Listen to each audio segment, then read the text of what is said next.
इसलिए महाराज उग्रसेन ने मुझे आपकी सेवा में यह प्रार्थना करने के लिए भेजा है कि इस धर्म युद्ध में आप हमारी सहायता कीजिए, क्योंकि संकट में घिरे पड़ोसी राज्य की रक्षा करना परम धर्म माना जाता है। मेरी तो आपसे यही प्रार्थना है महाराज, इस विषय पर विचार करने में कोई जल्दबाजी नहीं करनी चाहिए।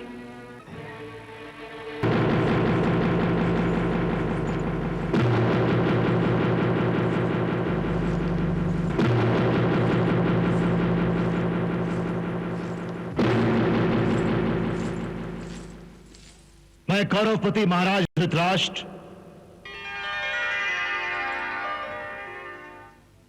परम पूज्य भीष्म पितामह,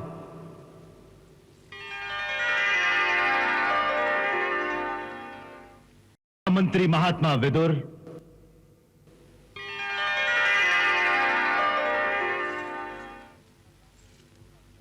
धनुर्सम्राट गुरु द्रोणाचार्य,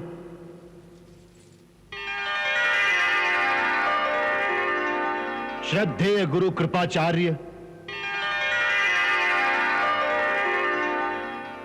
और कौरव नरेश के अन्य मंत्रियों, सेना नायकों और समस्त सभासदों से प्रार्थना करता हूं कि वो मेरे स्वामी मथुरा नरेश महाराज उग्रसेन की ओर से अभिवादन स्वीकार करें।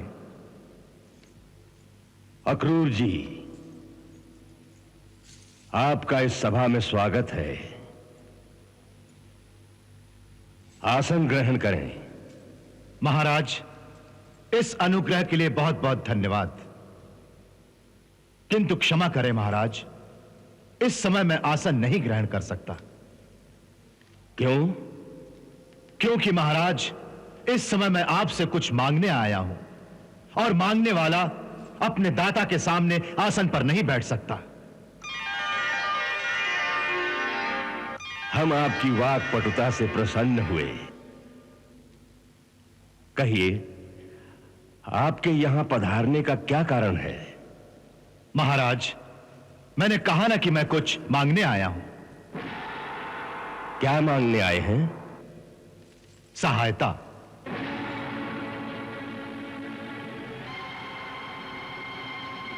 मेरे महाराज उग्रसेन ने मुझे आपके पास सहायता मांगने के लिए भेजा है। कैसी सहायता? सैनिक सहायता। सैनिक सहायता? हम कुछ समझे नहीं। महाराज, इस समय मथुरा पर एक भीषण संकट मंडरा रहा है। मगध नरेश जरासंध एक विशाल सेना के साथ मथुरा की ओर बढ़ रहा है। वो मथुरा का विनाश करना चाहता है। उसने प्रतिज्ञा की है कि वो मथुरा में बूढ़े, बच्चे, स्त्री, पुरुष, किसी भी प्राणी को जीवित नहीं रहने देगा।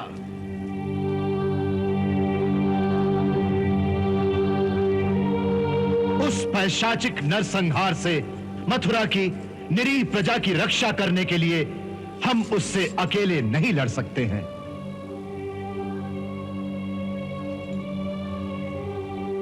इसलिए महाराज उग्रसेन ने मुझे आपकी सेवा में यह प्रार्थना करने के लिए भेजा है कि इस धर्म युद्ध में आप हमारी सहायता कीजिए, क्योंकि संकट में घिरे पड़ोसी राज्य की रक्षा करना परम धर्म माना जाता है।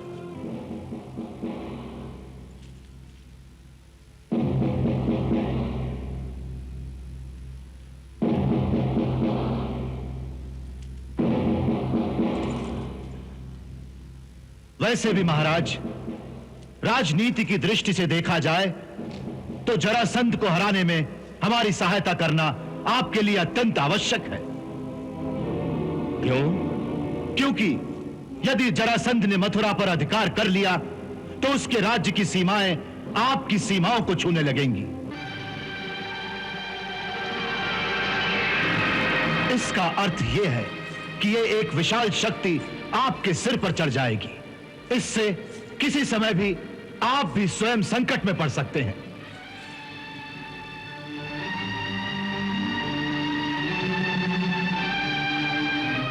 इसलिए राजनीति यही कहती है कि शक्तिशाली शत्रु को अपने राज्य की सीमा से बहुत दूर रखना चाहिए।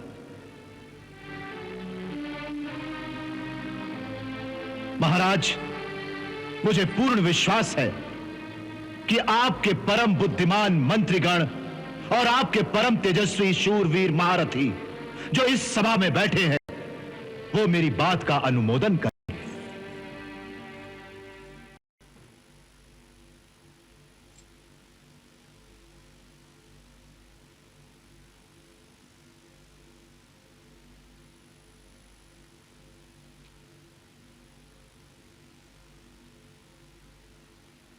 सेनापति अक्रूर, हम आपकी वाणी से प्रभावित हुए और परिस्थिति की गंभीरता को भी हम समझ गए हैं। इस विषय में सबसे पहले हम तातश्री का मत जानना चाहते हैं।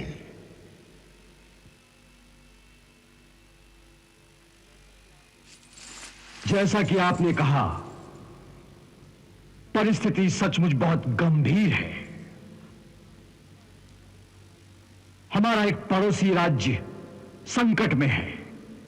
ऐसी अवस्था में है महाराज उग्रसेन ने जो सहायता की प्रार्थना की है, उस पर अवश्य विचार करना चाहिए।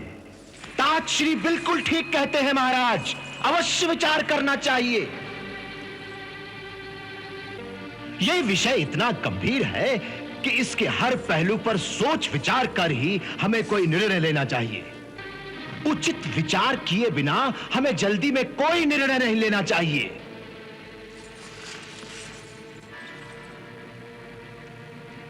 सेनापति अक्रूर ने तो हमें केवल एक ही धर्म समझाने की कोशिश की है, पड़ोसी राज्य का धर्म। परंतु हमें तो यह भी देखना पड़ेगा कि हमारे और भी क्या धर्म हैं, जैसे आत्मरक्षा का धर्म।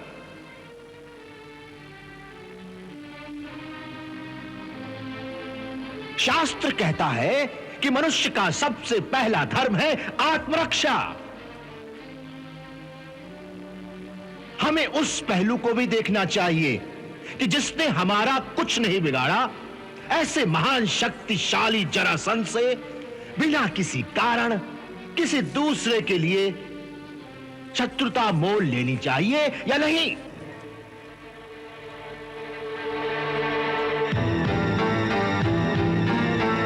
महाराज, राजनीति तो यह भी कहती है कि शक्तिशाली से मित्रता रखो, मित्रता। इससे तुम्हारी भी शक्ति बढ़ेगी। हां,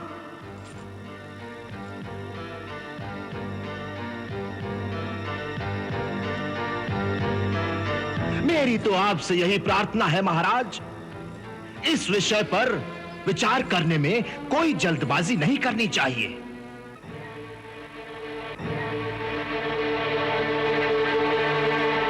तातश्री ने जैसा कहा है उस पर अवश्य विचार करिए। हां,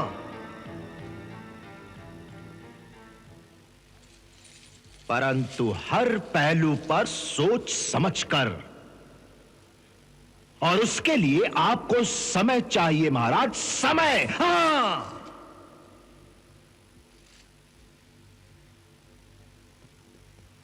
कुमार शकुनी ठीक कहते हैं। इस विषय पर बड़ी गंभीरता के साथ सोच विचार करने की आवश्यकता है। जो आज्ञा महाराज। किंतु मेरी एक ही प्रार्थना है महाराज, यदि आप उचित समझें तो कृपा करके जितनी जल्दी हो सके इस बात का निर्णय ले लें, क्योंकि शत्रु मथुरा से ज्यादा दूर नहीं है। केवल 4-5 दिनों में वो मथुरा की सीमा तक पहुंच जाएगा। हमें इस परिस्थिति का पूरी तरह आभास है। आपको अनावश्यक प्रतीक्षा नहीं करनी पड़ेगी। बहुत बहुत धन्यवाद महाराज।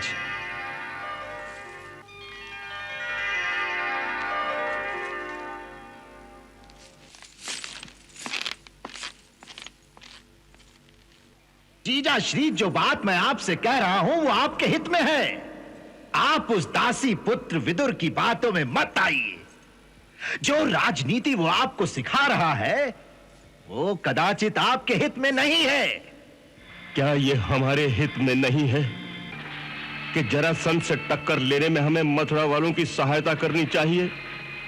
क्योंकि यदि जरासंध ने मथुरा पर अधिकार कर लिया तो उसका हस्तिनापुर तक पहुंचना आसान हो जाएगा। नहीं शकुनी, नहीं। अक्रूर की बात में बहुत दम है कि एक शक्तिशाली शत्रु को हमेशा अपने राज्य की सीमा से दूर ही रखना चाहिए। उसकी बात में बहुत दम है जीजाश्री, बहुत दम है। परंतु जरासंध हमारा शत्रु है, ये आपने कैसे मान लिया? जीजाश्री, जो बात मैं आपसे कह रहा हूं शायद वो आपको ठीक ना लगे, परंतु मैं जो कह रहा हूं बहुत दूर की सोच कर कह रहा हूं। हां, अरे मैं तो उस दिन की सोच रहा हूं जिस दिन कौरव वंश के सारे राजकुमार बड़े हो जाएंगे। उस दिन यह प्रश्न अवश्य उठेगा कि आपके बाद इस राज्य का उत्तराधिकारी कौन होगा। तब आप किसे युवराज घोषित करेंगे जीजाश्री? किसे युवराज घोषित करेंगे? अपने पुत्र दुर्योधन को या पांडुपुत्र युधिष्ठिर को? उस समय मथुरा के सारे यादव अपनी कुंती के पुत्रों का अधिकार मांगने के लिए आपके सामने खड़े हो जाएंगे। इसलिए मैं कहता हूं जीजाश्री कि जरासंध के हाथों मथुरा की शक्ति का नाश होता है तो हो जाने दीजिए, यह हमारे हित में है। ना बजेगा बांस और ना बजेगी बांसुरी, फिर देखेंगे कि कुंती किसके बलबूते पर आपसे अपने पुत्रों का अधिकार मांगती है। हाँ, प्रजा के बलबूते पर। प्रजा जानती है कि युधिष्ठिर दुर्योधन से बड़ा है। अरे यही तो दुर्भाग्य है गांधारी, यही दुर्भाग्य है। दुर्भाग्य तो है। मैंने भी बहुत चाहा था कि यदि नयनहीन होने के कारण मेरे पति को यह राज्य नहीं मिला तो कम से कम नई पीढ़ी का ज्येष्ठ राजकुमार मेरी कोख से जन्म ले, ताकि बड़ा होने के नाते इस राज्य पर उसका अधिकार माना जाए।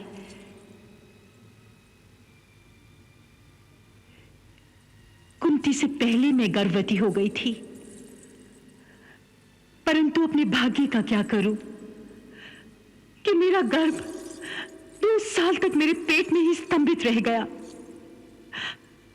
और इसी बीच दुर्योधन से पहले युधिष्ठिर का जन्म हो गया।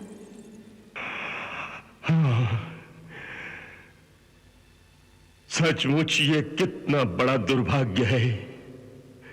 सो जब भाग्य में ही नहीं लिखा है तो उसे चुपचाप सह लेना चाहिए।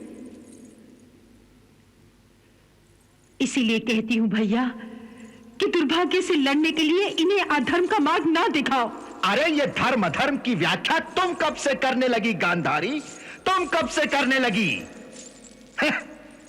दुर्भाग्य को चुपचाप सहना कायरों का धर्म है। राजनीति का धर्म तो यह है कि दुर्भाग्य के कारण को ही मिटा देना चाहिए। अर्थात आवश्यकता पड़ने पर पांडु पुत्रों को ही मिटा दिया जाएगा। नहीं, यह धर्म है, यह न्याय है, ये पाप है महाराज। मेरे अंतर में भी इस बात का दुख है कि मेरा पुत्र राजा नहीं बन सकता। मैं भी अपने दुर्योधन को राजा बनाना चाहती हूं भैया, परंतु उसके लिए धर्म का मार्ग नहीं अपना सकती, ना न्याय का सहारा ले सकती हूं। अरे कैसा अधर्म, कैसा अन्याय, कैसा पाप? महाराज, आप मेरी बात का उत्तर दीजिए। कि राजा का ज्येष्ठ पुत्र ही राज्य का उत्तराधिकारी होता है या नहीं? अवश्य। तो इस समय हस्तिनापुर का राजा कौन है? हम हैं। परंतु ये राज्य आपके पास धरोहर के रूप में है। अरे धरोहर तब तक थी जब तक पांडु जीवित थे। महाराज, उनकी मृत्यु के बाद इस समय आप पूर्ण रूप से राजा हैं कि नहीं? हाँ, हैं। तो बस महाराज, बस। इस समय जो राजा, उसी का पुत्र का अधिकारी। शकुनी, तुम्हारी युक्ति और बुद्धि दोनों सराहनीय है। वाह वाह। यदि तुम होगे तो मेरा बेटा दुर्योधन अवश्य यहां का युवराज बनेगा। अवश्य रहूंगा महाराज, अवश्य रहूंगा। मैं आपको वचन देता हूं कि जब तक अपने प्रिय भांजे दुर्योधन का रास्ता साफ न कर दूं, मैं अपने राज्य गांधार वापस नहीं जाऊंगा। परंतु प्रजा ना मानी तो वही राजनीति का धर्म कि कांटा ही उखाड़ दो, कांटा ही उखाड़ दो।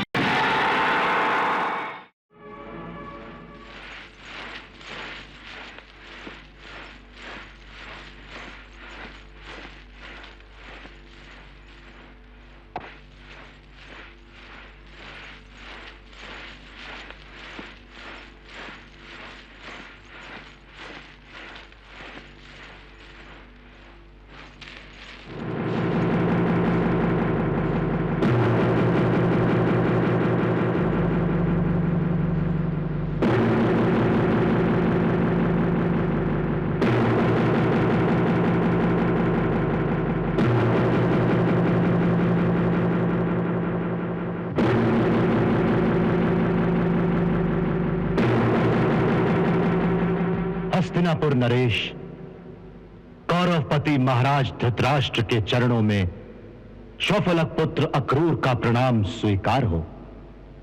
आइए महारथी अक्रूर, आसन ग्रहण कीजिए। एक याचक को भी आप आसन प्रदान करते हैं? यह तो आपके हृदय की उदारता का ही सूचक है महाराज।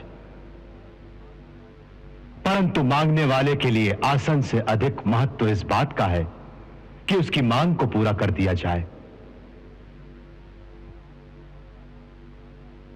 और आपकी उदारता से मुझे यही आशा है कि जिस सहायता की याचना मैंने की है, आप अवश्य उस सहायता का आश्वासन मेरी झोली में डाल देंगे। आपके श्रीमुख से इसी आश्वासन को सुनने की आशा लिए मैं आपकी सेवा में खड़ा हूं महाराज।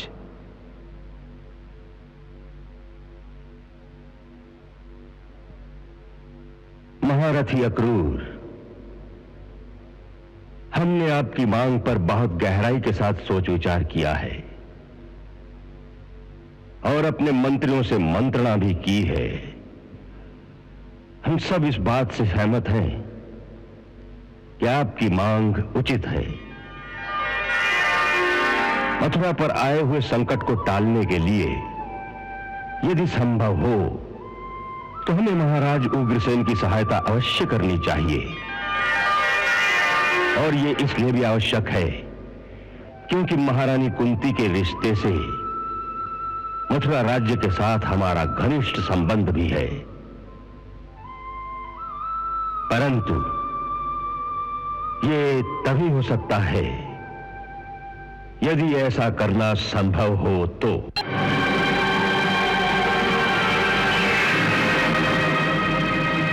ये कितना बड़ा दुर्भाग्य है कि आज हमारे लिए ऐसा करना संभव नहीं है, क्योंकि मथुरा राज्य की तरह हस्तिनापुर पर भी एक संकट है।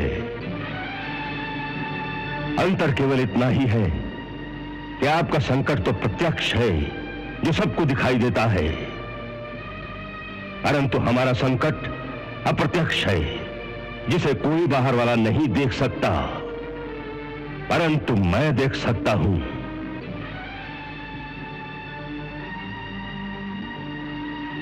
आपका संकट? हाँ अक्रूर जी, आज चारों ओर से शत्रुओं की आंखें हस्तिनापुर के राज सिंहासन पर गड़ी हुई हैं, क्योंकि सब जानते हैं कि यहां का राज्य परिवार बड़ा निर्बल है। राजा अंधा है और सब राजकुमार छोटे छोटे बालक हैं।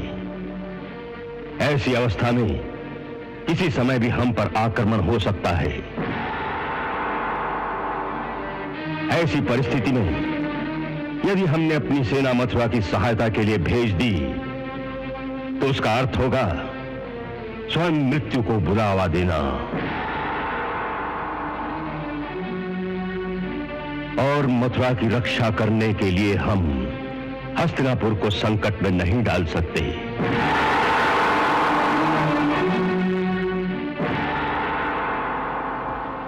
अक्रूर जी, आप जाकर महाराज उग्रसेन से कह दीजिएगा कि हमें बड़ा खेद है, इस समय हम उनकी कोई सहायता नहीं कर सकते।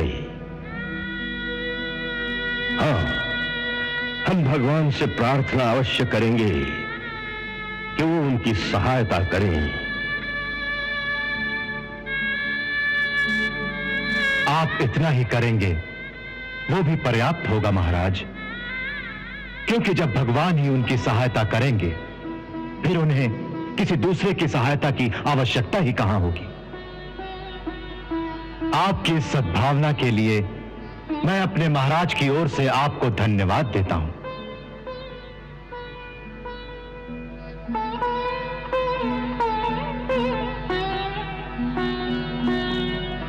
अच्छा अक्रूर जी,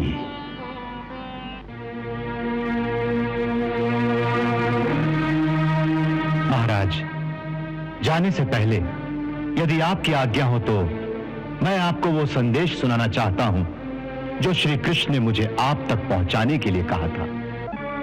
क्या श्री कृष्ण ने मेरे लिए कोई संदेशा भेजा है? हाँ महाराज। मेरे अहोभाग्य।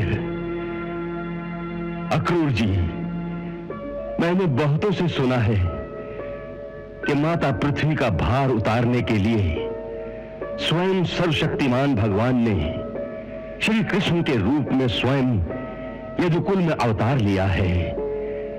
क्या यह सत्य है? आपने सत्य ही सुना है महाराज। दुष्टों का नाश करने के लिए भगवान श्री कृष्ण स्वयं गोलोक से धरती पर पधारे हैं। यह सुनकर कितना अच्छा लगा कि उन सर्वेश्वर भगवान को मेरे जैसे तुच्छ प्राणी की भी सुधि है। महाराज, उनको तो सबकी सुधि रहती है। उनके लिए तो तुच्छ और महान सभी एक समान हैं। अच्छे बुरे सभी उनके बालक हैं। सबके प्रति उनकी समदृष्टि रहती है। तभी तो वो भगवान है। कहिए, उनका मेरे लिए क्या आदेश है? जो उन्होंने कहा था वो संदेश मैं आपको अक्षरशः सुनाता हूं। सुनाइए। उन्होंने कहा था, हे विचित्र वीर नंदन धृतराष्ट्र, आपके भाई पांडु के परलोक से धारने पर अब आप राज्य सिंहासन पर आरूढ़ हुए हैं। इसलिए आपका कर्तव्य है कि कुरुवंश की उज्जवल कीर्ति को और भी बढ़ाइए। अपने धर्म से पृथ्वी का पालन कीजिए, अपने सद्व्यवहार से प्रजा को प्रसन्न रखिए और अपने स्वजनों के साथ समान का बर्ताव कीजिए। ऐसा करने से आपको लोक में यश और परलोक में सद्गति प्राप्त होगी। यदि आप इसके विपरीत आचरण करेंगे तो इस लोक में आपकी निंदा होगी और मरने के बाद आपको नरक में जाना पड़ेगा।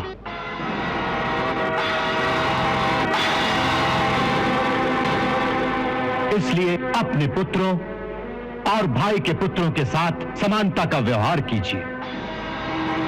यह याद रखिए कि इस संसार में कोई किसी के साथ सदा नहीं रहता। जिनसे आज घना संबंध है उनसे एक दिन बिछुड़ना ही पड़ेगा। यहां तक कि शरीर भी साथ नहीं रहता।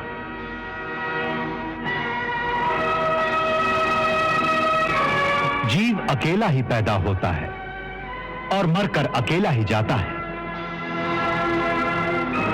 अपनी करनी धरनी का, अपने पाप पुण्य का फल वो अकेला ही भुगतता है। मूर्ख जीव जिनको अपना समझकर उनके लिए अधर्म करके उनको पालता पोसता है, वही पुत्र, धन और उसके अपने प्राण भी उस जीव को अकृतार्थ होकर छोड़ जाते हैं और स्वयं अपने पापों की गठरी सिर पर लादकर अकेला ही घोर नरक में चला जाता है। इसलिए अपने चित्त को रोकिए और ममता के वश में आकर किसी के साथ पक्षपात मत कीजिए। आप तो ज्ञानी हैं, समर्थ हैं, इसलिए समत्व में स्थित हो जाइए और अपनी आत्मा में ध्यान करके इस संसार की ओर से शांत हो जाइए। इसी में आपका कल्याण है महाराज।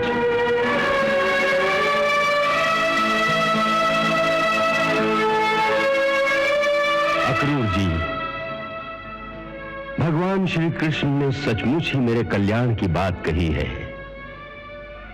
इसके लिए उन्हें मेरा नमस्कार कहना और साथ में यह भी कहना कि हे प्रभु, मैं अपने चित्त की चंचलता का क्या करूं कि मेरा हृदय अपने पुत्रों के मोह के कारण इतना विषम हो गया है कि इसमें श्री कृष्ण का उपदेश उतनी ही देर ठहर पाया है जितनी देर आकाश में बिजली की चमक ठहरती है। जिस प्रकार आकाश में क्षण भर को बिजली चमकती है और दूसरे ही क्षण फिर अंधकार छा जाता है, उसी प्रकार मेरा मन दूसरे ही क्षण फिर से पुत्रों के मोह के सागर में डूब जाता है। हो सकता है ये कोई विधि का विधान हो। कदाचित भाग्य को बदलना मनुष्य के वश में नहीं है, ये भी तो उन्हीं के वश में है। तो उनसे कहना कि जो कुछ हो रहा है और जो कुछ होने वाला है वो सब तुम्हारी ही इच्छा से तो हो रहा है, फिर वो किसी मनुष्य पर दोष क्यों लगाते हैं? भगवान, तुम समर्थ हो, बदलना ही चाहते हो तो विधि के विधान को ही बदल दो। मैं विधि का विधान बदल दूं और वो स्वयं कुछ पुरुषार्थ नहीं करेंगे? वाह, देखा अक्रूर जी, मनुष्य का अहंकार कितना प्रबल होता है